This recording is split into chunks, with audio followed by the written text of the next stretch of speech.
Join the Wide Whale team May 9th at 3 p.m. Eastern for part 1 of our 3-part virtual event series, Voice of the Resident, where we will look at the tour and move-in lifecycle stages.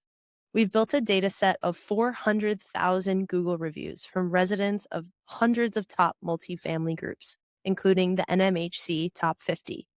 Using AI and topic sentiment analysis, get a unique perspective on resident preferences. Go to widewhale.com/data to sign up or find it on the revised community. That's widewhale.com/data. Welcome to PX Multifamily, Multifamily's only audio video people experience. Thank you for joining PX Multifamily. We are the People Experience podcast, and I am so excited. I have one of my great friends, I love his training. I have Paul Rhodes with me today. I'm so excited. And Paul, I just want to start out for those who may not know you all that well, and even for some that do, I want to ask you, what are 3 things that you want people to know about you and People Experience? Wow. Thank you, Mary, especially for the invite. It's always an honor to be able to do anything with you at all. And especially for you sharing your audience with me. I appreciate it. 3 things that I would like people to know about me. The first is that I am so genuinely thankful about everything in life. And if I'm not thankful for something happening, then I will do a introspection, deep dive to find out, okay, what's going on? Because I've discovered with myself that there is something going on if I've lost gratitude for a moment, because life is so unique and it is so amazing. And I'm just so thankful for as much of it as I can. The second thing to know about me is that I am a nerd. I like to read. I love science fiction-y type things. And more than that, I like being able to look through somebody else's eyes at their viewpoint. And then how can I integrate that into my viewpoint of anything, whether I agree or disagree with somebody. The third thing to know about me is that I look forward as much as I can to being able to, at the end of the day, have nothing happening. To where, in other words, at the end of a day, a successful day to me is being able to turn off the TV, the computer, the whatever it is that I have going on at that moment, and be able to just spend nothing urgent, nothing required, except for that moment, whatever it is I'm doing. So those probably are 3 things that I would list. Wow, that's pretty amazing. So, Paul, I have to follow up on that. Mm-hmm. You like to detach somewhat at the end of the day. Have you always been that way, or is this something that our industry did to you, or is it because you seem so extroverted to me, like people would be your thing forever, and you would have trouble breaking up with a conversation? But it's it is a recent development. I wouldn't say it's because of the apartment industry. In part, it is because of the job I had, which was heavily on the road when I worked for the National Apartment Association. Before I left there, I was traveling 40 weeks out of the year. Wow. And I would fly out on Monday and I'd fly back home Friday. And I got to the point to where it was run all the time. Mm-hmm. And then my best friend pointed out to me just how good it would be to meditate on one thing that has nothing to do with what's going on around. And he did, and it's politically incorrect, but he introduced me to smoking a cigar, which is, I know, weird thing, but you sit there and you get one thing to focus on that is completely detached from anything else. And while I don't do that often, if really ever much now, it was that concept of sit down at the end of the day. I would go to a hotel, the lobby area or the fire pit or the somewhere, even if it was just in the hotel room, and sit and intentionally not look at the computer, not look at emails, not set up for the next day, not worry about what I was going to be doing the next day. But it was just a time to be able to focus on one thing, a book, something completely different. And I found that the following day, I was able to think through different ideas or handle what was going on just because I had that time at the end of the day. That's amazing. And I wanted to touch on one of the other points you made, which was the attitude of gratitude. I think about that. I try to start and thankful for every day. And it's not hard for that list to just grow because my sweet first mother-in-law used to pray and thank the Lord for every body part that worked, which it sticks with me because she was grateful for whatever she had. And I think that the question I'd have for you is that attitude of gratitude. Do you think that if we could get more people thinking that way, that would also impact their employee experience, their real people experience, which is, of course, bigger than just their employee experience. It's life experience. It is. And yes, I completely agree with you. It is having that idea. And I like the idea of actually listing them or writing them down. I don't do that, but I like that concept. And from an employee or an employment standpoint, I do think that's a missing piece. I don't think it's the whole puzzle to stretch the analogy, but I do think that being thankful of the fact that, I do get a paycheck every 2 weeks, or I get the opportunity to meet fantastic residents, or I get to be the superhero for this emergency. The water was flowing, and yes, my residents' belongings are all wet and they're in trouble, but I got to be the superhero and stop further damage from occurring, both for my owner and also for my resident. So those being able to be full of thankfulness for that ability to do, it does take away those times that, okay, it was 40 degrees outside and the pipe broke, which means the water is really, really cold and it's miserable and it's awful being a maintenance technician at 2 o'clock in the morning to deal with those things. I'm personally miserable in the moment, but being thankful for being able to do that service does take the blunt away of the discomfort, for lack of a better description for that. I like the gratitude. I like that way of thinking too. That's wonderful. And for those who don't know Paul other than this, which I'm sure there aren't many of you out there, his focus over the years has been on the maintenance side of things, and he trains on maintenance issues, and he is a great leader in terms of advancing training for maintenance people. So I want to get back to that. So Paul, maintenance and our industry, what would you say is the secret sauce for providing that people experience that will keep maintenance team members or draw them? What's the people experience formula? I don't, first of all, I don't have it down to a formula that means if you do one of these and two of these equals an employee that will last forever, or the maintenance team member lasts forever. But I have to believe that a part of that is having a defined responsibility list, meaning that if you are in maintenance, the running joke for a maintenance technician is when you're hired, your job description is almost a suggestion.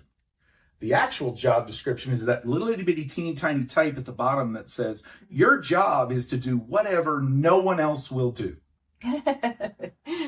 Wow. And just wow. That is, yeah. And if you're coming into that as somebody not familiar with all the demands that are placed on a maintenance technician's time, and you're not aware of that, it is eye-opening to, wait a second, you mean not only do I plunge that toilet, but I have to clean around the toilet afterwards for the best resident experience, even though the resident didn't call me for 4 days and the toilet's been full. Oh, wow. And it's that, yeah, yes, all of these are real, true stories. But the reality is for the best service to our residents, yes, a maintenance technician does at times have to do that horrible, disgusting work. So it begins with having a defined role. Now, I'm not sure you want to put cleaning up after a toilet in the job description. I'm not sure that would be a good look. But at the same time, having some sort of definition around what is less than glamorous. I love the way that Mike Brewer says that. It is a less than glamorous role. Having that as a defined entity on a property gives something for the property leaders, whether it's the property manager or the regional, something for them to be aware of that, hey, Bobby, the maintenance technician, was in that apartment plunging a toilet for an hour and a half. What else did Bobby, the maintenance technician, do besides plunging the toilet? And maybe it's not the right time to give Bobby extra tasks this afternoon with the other resident that has the newborn baby. So there does need to be some defined role around that. And that way, our office team has the opportunity to have some expectations that don't have the unintended consequences that they can have sometimes. Wow. Very interesting. And it leads me to Paul and I taught a session for the Houston Apartment Association this morning. And one of the things we asked was, what are things that would make the maintenance role better, make things work smoother? And it was interesting because there were office people and maintenance people of every role, and more things that were brought up. It wasn't more pay, it wasn't more tools, more technology was definitely not in the list. It was things like planning and organization and communication. So what pain points do you see that our maintenance team members have, and are there things we can do better to reduce the pain and have the people experience better? I would think that, or in what I have seen in that we are not intentionally developing our maintenance people in those soft skills. A lot of the training that we do on site, and rightfully so, are focused on fixing the work order, charging the air conditioner, rewiring the thermostat, plunging the toilet, replacing outlets and receptacles. All of those hard trades, they're needed, and I'm not minimizing those. We need those. But at the same time, when it comes to those soft skills things that the room was bringing up this morning, how are we training our maintenance technicians for that? A lot of management companies that I've seen across the country, that's the time when they sit their maintenance team in front of a computer to learn those soft skills. And while a computer can do a lot of things, those skills, the communication skills, right? And it really breaks my heart now, and I've had it happen a few times, of going on to a community and finding the maintenance supervisor and talking with them. And one of the things that I was taught to do as a teenager was shake hands. And it is so telling to me now how many of our younger maintenance supervisors and younger maintenance persons there, I put my hand out, and it is not what my dad called a proper handshake. It's the wet fish, for lack of a better description. And just, yeah, but that's one example of, you can sit a maintenance technician down and talk about the importance of a handshake and go through Robert's Rules of Order for when a handshake is proper, when it's not proper. You can do all of that, but if there's not somebody on our teams that are going around, and again, it's just an example, but telling our maintenance teams the importance of a firm handshake, you look somebody else in the eye, you stand up straight, and all of that. We talk about curb appeal for a property. Those are curb appeal for a person, especially our older generation residents. A false handshake or a non-proper handshake can completely ruin the relationship or ruin the impression of that resident. And yet, as an industry, from one opinion to another, we're failing doing that. That's interesting. You've several times brought up the whole soft skills conversation, and it definitely came up this morning. Yeah. Even though you had the best tools and toys of anybody. I wrote down several of them to buy for my husband. So soft skills wise, what is your thought in terms of how do we do that? Is it something we need to do internally in our companies? Is it something we need to work with apartment associations on getting those soft skills trainings? I think it begins at the property level. Gotcha. And I really think it begins in the day-to-day. Mm-hmm. It begins with, and we've talked about it before, I'm a big proponent in a very, very short daily meeting. Yes. And I know your company does weekly meetings on a big scale. But in order to get to those big weekly meetings, it starts with the small You're so right.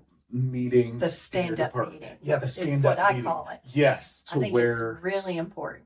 Oh, I completely agree with you. The fact that we're sitting here means you and I are going to sit here and talk for hours. If we were standing up, we would only be able to talk for 10 minutes or so before one of us reached for coffee or water or something, moving in that point. But it does come back to that, to where as leaders, a property manager or a maintenance supervisor, I meet with my team and we have a meeting about whatever we need to talk about. And then afterwards, I need to, as a leader, be able to coach my people and be a part of those people to say, hey, when you talked about whatever you were talking about. This episode is brought to you by Wide Whale, the reputation partner for BH, Avenue 5, Trilogy, and more. Join Wide Whale on May 9th at 3 p.m. Eastern for event number 1 in our 3-part virtual event series, Voice of the Resident. We will be looking at in-depth topic and sentiment analysis from 400,000 Google reviews from residents of the largest multifamily groups, including the NMHC Top 50. Throughout the series, we will report on resident preferences and trends found in reviews by life cycle stage, retention, residency, and for our first event, tour and move-in. You'll leave with insights to optimize your operations, creating better resident experiences and driving better reviews. Put your dollars to work in the right places. Hear it directly from the source, the words of 400,000 residents. Go to widewhale.com/data to sign up or find it on the revised community in virtual events. Attend live or watch on demand. That's widewhale.com/data. It's actually better to frame it this way. Mm-hmm. Or let's go into a vacant apartment and talk about shaking hands.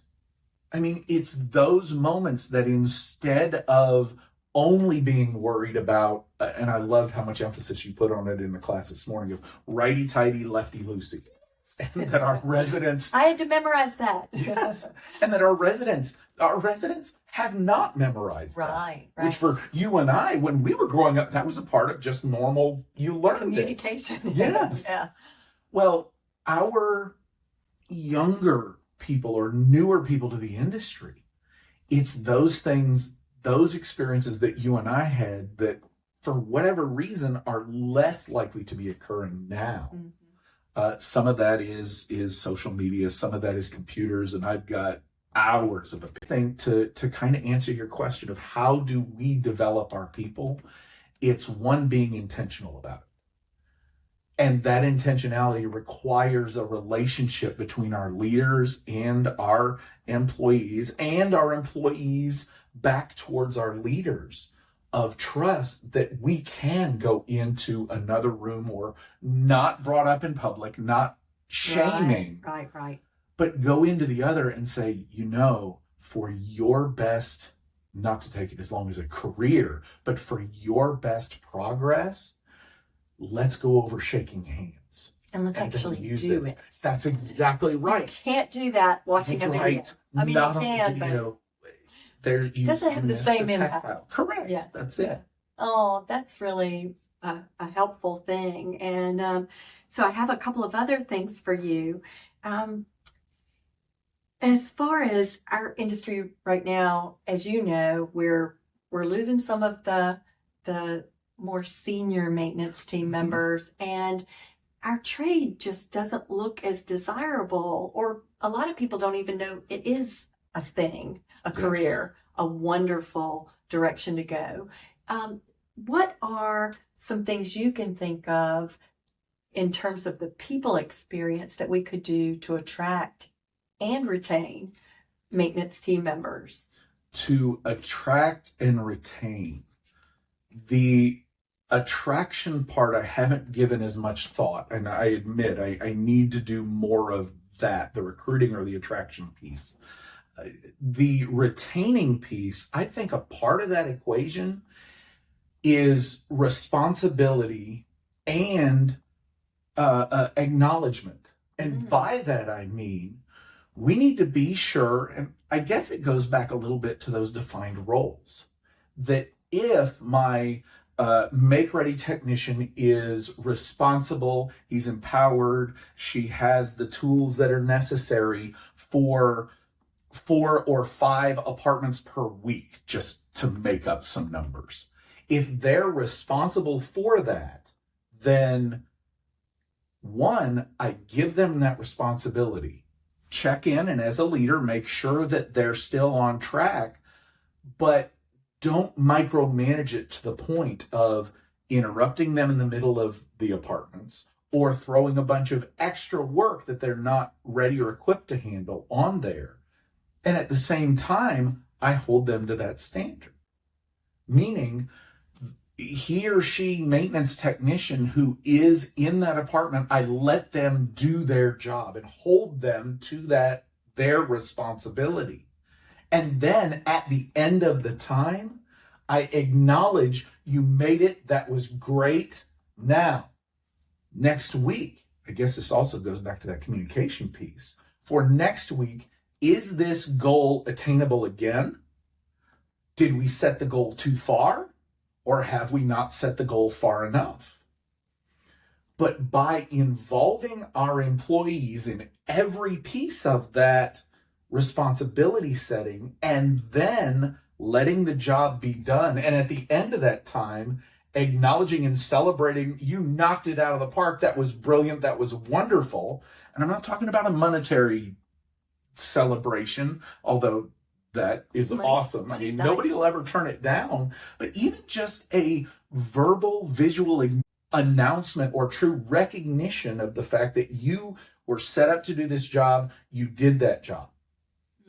Then you were set up to do this job, and you know what? You were supposed to do 4 apartments, but now you did 6, and you set up 2 others for next week. Wow.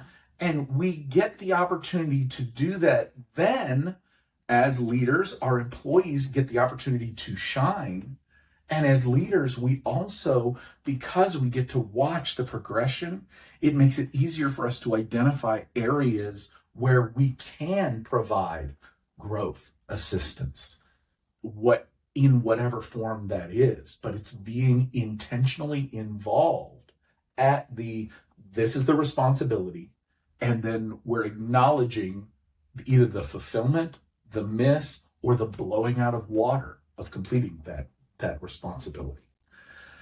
And I think that is a large piece of how we retain employees. I'm not a fan of granted, I'm old enough, but I'm old enough to be able to be irritated at the participation trophy. Right. Meaning, well, we gave you 4 apartments that were ready and you had all the tools, but we understand you didn't make it. So how about next week, instead of 4 apartments, we give you 3 apartments. Go. And that's it. Now, I'm not saying that if a goal is not met, then we always need to go the route of discipline, because this is apartment maintenance. Stuff happens. Right. The unexpected. The unexpected always happens. As a matter of fact, I'm very, very fond of saying is that entropy is our best job security. Meaning stuff will always break. But that goes into that recognition and acknowledgement, because if as a leader, I am involved enough in my technicians' world, in their job, I can see that they're struggling because of the stuff always happens. Yes, the goal this week is 4 apartments, but one of them, the resident had 3 dogs and a pig that were in the back closet that we didn't know about. So now not only do we have to replace the carpet in there, we got to replace the pad, the subfloor, the trim, the tack, the concrete, the everything. Yeah. So you're not going to make 4 apartments that week when one of them is in that condition. But if I'm the leader, I acknowledge that. And either we can help pivot to a different apartment, or best case scenario, that make ready technician comes to me and says, hey, you know what? I got this extra time because I got to wait on a contractor for that one. Can I go do this other thing over here? Ideally, that's what we want. The only way I think we're going to foster that is through that responsibility and accountability piece that, unfortunately, I see missing far too often as I'm around the country and talking with maintenance technicians. Well, we can fix that. That's right. Hello. I'm going to change gears on you Okay. and humble you a little bit. That's okay. So tell me a story where you impacted someone's people experience in their role in a positive way. And Okay. I think of you as a superhero, as you know, but something that you did that impacted someone's career, their desire to perform, to meet or beat expectations. I'm putting him on the spot because he's so humble. I had a guy. I was teaching a CAMT class, and this one, and I've recounted the story somewhere on camera before, but it still means a lot to me. I know it was here in Texas, but I can't remember where. I was doing a class for the certificate for apartment maintenance technician, and that class was taught in 2 increments, to where I was there. It was 2-week time period with a few weeks in the middle. So you fly in Monday through Friday, first week, and then some weeks in the middle. And then for the second week, you do the same schedule. The second week after class one day, a gentleman came up to me and he said that how I explained so that he could understand how to rewire a 3-way switch brought him to a new level, not only in his career, but even at home. because he was able to do more work orders at work, he ended up going through, just in that short period of time, he got a promotion. But the part that really made me pause, brought me to a moment of wow, is that he was able to fix a 3-way switch circuit in his baby girl's room. Aww. That they didn't have the money to fix, and it was driving his wife crazy. But because he understood based on how I was describing it and had the confidence to do it, he became understood based on how I was describing it and had the confidence to do it. He became a superhero to his wife. And he said that was the first time that had happened, and it meant so much to him that he wanted to come and thank me. Wow. And that is such an amazing, appreciative moment that I'm going through a curriculum and teaching you from a book and how to do this so you get a certificate and can pass a test and do all these things. And yet these skills help you at home too. And that is probably the standout moment that comes to mind when you ask me And that what question. pride and respect he received as a result. That's such a wonderful thing. That's a wonderful thing. So I'll let you go shortly, but just what's one big takeaway you'd like to leave us with for how to improve the people experience for the maintenance teams? Just one big, throw that spaghetti on the wall and see if it sticks. Throw that spaghetti on the wall and see if it sticks for a maintenance team and the people experience. And yes, I'm using that trick of repeating the question when you're not quite sure what to say, because that is such a huge thing. It is. And it's such a big deal because you're living with your coworkers, you're living in your role, you're living with your customers, or they live with you. And our industry is so unique in that a lot of businesses, you see your customer, you go home, you don't see them anymore. That's but right. Ours, they live with us. So it's a differentiator in terms of the whole people experience. And our teams deal with life and death and birth and it's a big deal. So the story that comes to mind as you're talking was a pause moment for me when I started as a grounds technician in Roswell, Georgia. I was picking up the trash on a property after a failed retail career, running a bookstore. Go figure. Yeah, I managed a bookstore, and you read all the profits. No, I won't go there. I wasn't that smart then. But at this property, and I had expressed a desire. I went to my supervisor and expressed a desire to move up. That money motivator. I would like to make more money. And this was back when we had pagers to where on call, we didn't do cell phones. This was pre-smartphone.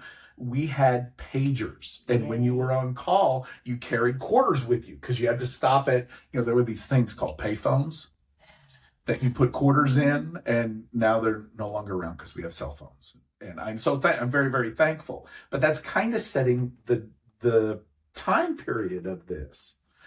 And I was sitting and talking with him about moving up, and he turned around to me and he says, "You realize what you're asking for, right?"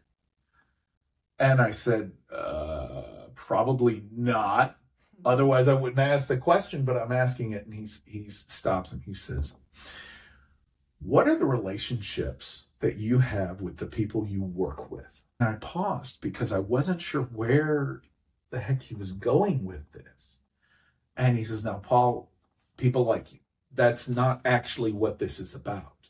But I need you to understand that if you're going to progress in your career, you need to continue to develop your relationship with the people that you work with, because," and this is why the story comes to mind, "the people that you work with, you are with more often than your wife."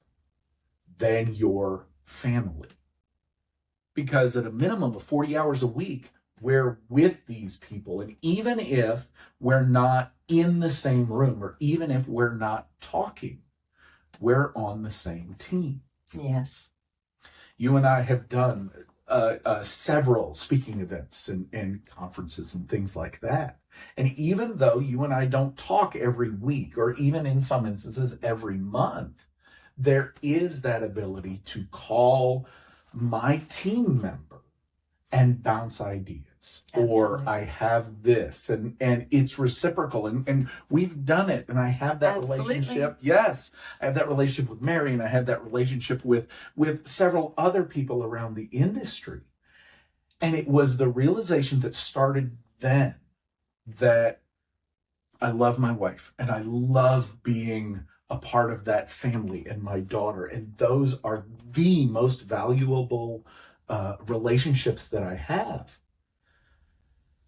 In the same way, my workplace is a relationship where time being, during the working year, we spend more of our awake time with our coworkers than we do with our spouse. Mm-hmm.